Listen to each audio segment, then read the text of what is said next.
I was reading Astral Codex. It's got a different name, Astral Codex 10 or something. I don't know. He's a guy that a lot of people read on the internet. And he had book review contests where a bunch of people wrote in and reviewed books. And the one that won wrote on georgism. And georgism is an economic philosophy. I couldn't read it's complicated. I couldn't read the whole article. But the basic gist is that all of the problems in society basically are caused because land is the real value that we privately own without actually creating.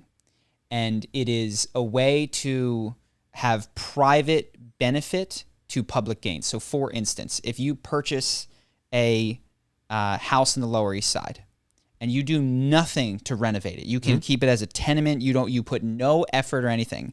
The community, one, it's land, which there is a finite amount and nature has made for you, which has inherent value to people to stand on and like do things with. But the community around you, when they build stuff, you are getting a private gain of the value of your land from public good, essentially. So what is that like? So everyone else makes cool stuff. They make shops. They make. Sorry, when you say public good, you mean the government is spending money? No, or you I mean your community? neighbors, your community. Well, it works in inverse too, though. Yeah. You can hurt or someone else can hurt the value of your land if they just turn their land into a waste pile. Yes. So essentially what he argues, and you can read the whole article on Astral Codex 10 if you want, is for close to or 100% tax on land. And the idea being that any improvements that you make to the land, and you would have to distinguish this, not tax. There's like no other taxes in this world, basically.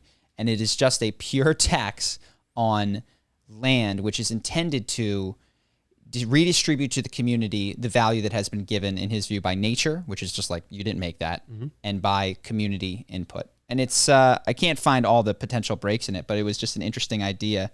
And it also makes me realize that if you are really lazy and evil, not evil, but if you're lazy, and this guy's right, buy land, because it's the way to get rich without actually contributing. You could just buy a parcel of land, hold it, wait for the community to grow and contribute around it. And based on that speculative purchase, sure, but that does money. That does assume that the area gets better. Yes. Right? You can buy land and then lose money because the area gets worse. If there's a ton of gun violence that spikes up in the area that didn't exist when you bought it, your land value is going to go down. So it's not like it only goes one direction. No, but what he is saying is that the value created or taken from it is a collective effort. Sure. And so it should be. I'm just saying it can be taken from. Sure, and then the land value would go down and the taxes would be reduced on that land. So what he's saying is, from your private creations, which he defines as, creating a house or a chair or a thing or whatever, no taxes. Like if you're interacting with something to that degree, but based on anything that it comes from the community and from nature, which in his view is the foundational land, and he has ways of defining it. Just put a fat tax on. So I don't know if So it works. no income tax. No. Your rent would just skyrocket because you would have to cover. No, because what he argues is the way, you have to read the article, but he argues that this is going to reduce rent because really what's happening is a ton of speculative purchasing. And I don't know if this is true everywhere, but I know that places like Vancouver and whatever, like they just have all these empty apartments as people they're waiting for the community to just pump value into that space. And they know that they can just hang money out there and not use it. He argues that this would actually reduce rents tremendously because all of the value of the land in New York City is just being redistributed to the people of New York City. And it's only the value that you put into the building, the apartment, that anyone would pay for at that point, because you're just going to have to send all of it back. The value of the land just goes back to the community right away. So it's hard to imagine this would actually change anyone's taxes or anyone's expenses, let's say, because you're saying, I would pay no taxes because I don't own land. So the 43% of my money that I send to the federal and state government doesn't get taken from me anymore. But the person that owns the land that this building is built on has to cover the government wants the same amount of tax revenue. So they're going to tax the person that owns this land. 100%. The money, not 100% doesn't really mean anything. They're going to tax this person the cumulative current taxes of every resident in this apartment complex. 5 floors, however many units, all that tax revenue will have to get covered by the person that owns this land in order for the government to receive the same amount of tax revenue. There are stores next to our apartment that are not full of people. So yes, this building has whatever 50 families, but that one doesn't. And so it's not, it would be collectively distributed for the value of each land would actually be the same. And then the building would be appraised differently. Yeah. Here's what I'm saying. Most people don't own land. Mm-hmm. So all those people would stop paying taxes. The government wants tax revenue to be flat. So all of the landowners are going to have a tremendous increase in their tax burden. Yes. They're going to try to pass that to everybody else. Mm-hmm. So I suspect you would see increased rent, cost of food, like anything you bought from a store, the price would skyrocket because basically everything would increase in cost by 43% as the landowners tried not to carry this new burden because they want their inflow to be the same. They want to make the same amount every year, even if they're 100 millionaires. So it's hard for me to imagine that they would just eat this skyrocketed tax burden of landowners. Mm-hmm. They would try desperately to get this off of themselves. Yeah. And they're going to do this by charging more for every good and service and product that they have. Sure. I mean, I don't know. Like all economic theories are really, I don't get them. It would be cool to have the Georgist on to understand it, but it was a long thing, and it did. If you're interested, it covers, but this is going to make the rent and goods go up, and he talks about it, and I'm not equipped to really understand all of it. I just the thing mine's very high level. Yeah. Tax revenue is going to stay the same. That tax burden is going to go to a much smaller pool, people that own land. Mm-hmm. Those people are not going to stand for that. Mm-hmm. That's my whole hypothesis.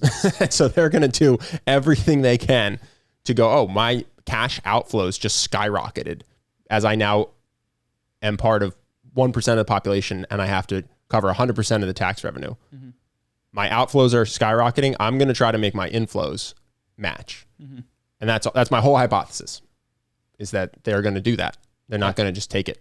Yeah, it might be addressed in there. Exactly. I did think, and there is something to it, because when I was like, look, if you want to, I guess what you might say is part of the problem with our economy is we've talked about NFTs and this stuff, is that there is so much speculative work being done. There is not enough production, not enough people focused on creating, and so many people focused on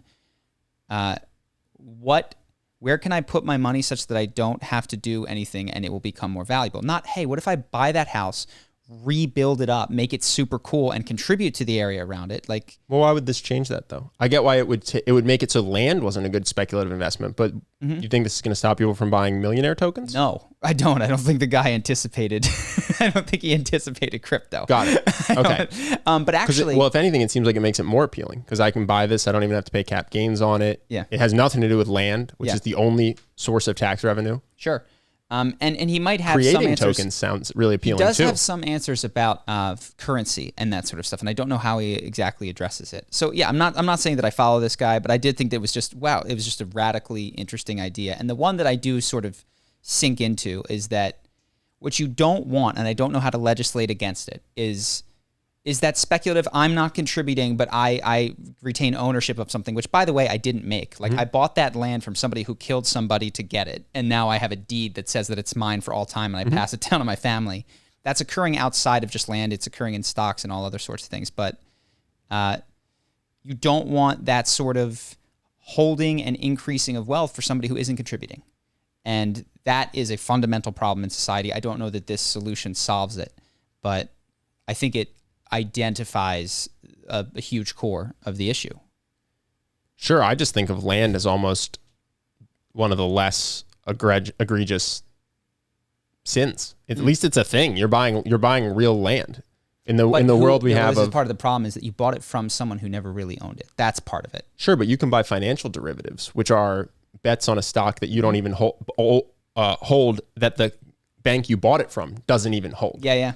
So to say that land is speculative and investing in speculative land is bad can be true, but to say listen, I'm not an economist, but say that shifting all of the U.S.'s tax revenue to landowners to curb speculative investing seems like it's not going to change when we have ways of using options to bet on things that we don't own, that the bank doesn't own, that we're creating structured products that are supposed to mimic the performance of something without anyone having to hold it. I feel like land is one of the least speculative things happening right now. So perhaps speculative isn't the right word. It's you don't, and I'm not disagreeing or saying I understand this deeply or that this is representative of this guy's philosophy, but it's not just the speculative part. It's the enriching oneself without contributing, which I suppose is included in speculation, but that's what they're trying to avoid. Yeah, it's interesting. It's also going to obviously have predictable outcomes. I think this is the tough part. This is the hardest part about making change. Maybe this is a great idea. Maybe all of the questions that I have about it are outweighed by the incredible benefit of it. But obviously it will have outcomes that in hindsight are incredibly predictable, much like people who say that when you just give money, you create bad incentive structures that actually cause problems in the community that are worse than, they end up worse off despite the fact that you had good intentions, right? So maybe this ends up with, well, any building that's taking up a lot of land is immediately going to get hammered. So a large supermarket or car manufacturing plants. So now you're not hurting so much Wall Street investors that work in skyscrapers, but you're going to slaughter farmers, and food prices will have to skyrocket. I assume farmers own a lot of land. Car prices probably skyrocket because I assume that their factories are fairly spread out from what I've seen at the Tesla factory, at least. People will in the future try to buy small plots of land and just build up to avoid this. So that the value of that would go up because that's a tremendous amount of value put into, like, a skyscraper is worth more than a home because of the value put into that. So I don't know how this would be done, but I think this guy, might be right in that a fundamental problem is land, but really the fundamental problem is people. The fundamental problem is that people want everything for as little as they can contribute. And it's like, until that, we're kind of like water flowing downhill, and we're creating these institutions to try to catch the water. It's the same issue with the token. Yeah. You want to get rich without creating value. Yeah. So you buy what you hope is the next Dogecoin. So how do you get a society of people that don't want to get rich without helping? How do you get a society of people that aren't, the story of the little red hen, who just want to eat the cake without contributing to the cake? Can that exist in a human animal at scale? That's the thing. You might be able to get families that are like that, but yeah, I'm just not societies, sure. Shifting taxes to land, I think, doesn't solve that fundamental thing, which is that definitely people doesn't solve the fundamental thing. And I tend to agree with you, is that if you have the weight of this human greed weighing down on any sort of system, even one that is intelligently designed, like, it will find a way to puncture it and flow to, here's how I make the most money. And I can promise you the wealthiest people in the world will immediately get to work figuring out how to do that. Yeah. Maybe it would be effective and it would be a really sturdy barrier, and maybe it wouldn't. And I don't know how to see through the imaginary implementation of it to catch that. Yeah, so I think people are going to, everyone from the poorest people to the trillionaires will try to maximize their own wealth and do it while inconveniencing themselves as little as possible. And if you change the tax rules, they're still going to have that meta game. Hope that you guys enjoyed that clip. If you want to see more like this and have us do more podcasts, we are 100% funded by our generous patrons. And if you'd like to contribute, there's a link in the description, and we'll have one pop up on the screen right here so that we can do more podcasts where we have fun conversations and hopefully some deep ones like this. Either way, hope that you enjoyed the video, and I will see you in the next one.